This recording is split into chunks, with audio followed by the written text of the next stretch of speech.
சங்கீதம் 11. 1. நான் கர்த்தரை நம்பியிருக்கிறேன், பின்னை ஏன் நீங்கள் என் ஆத்துமாவை நோக்கி, பட்சியைப் போல உன் மலைக்குப் பறந்துபோ என்று சொல்லுகிறீர்கள். 2. இதோ துன்மார்க்கர் வில்லை வளைத்து, செம்மையான இருதயத்தார்மேல் அந்தகாரத்தில் எய்யும்படி தங்கள் அம்புகளை நாணிலே தொடுக்கிறார்கள்.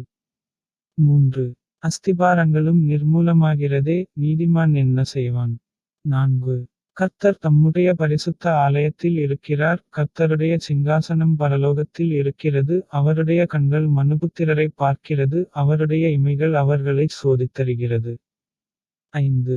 கர்த்தர் நீதிமானை சோதித்தறிகிறார், துன்மார்க்கனையும் கொடுமையில் பிரியமுள்ளவனையும் அவருடைய உள்ளம் வெறுக்கிறது. 6. துன்மார்க்கர்மேல் கண்ணிகளை வருஷிக்கப் பண்ணுவார், அக்கினியும் கந்தகமும் கடுங்கோடைக் கொந்தளிப்பும் அவர்கள் குடிக்கும் பாத்திரத்தின் பங்கு. 7. கர்த்தர் நீதியுள்ளவர், நீதியின்மேல் பிரியப்படுவார், அவருடைய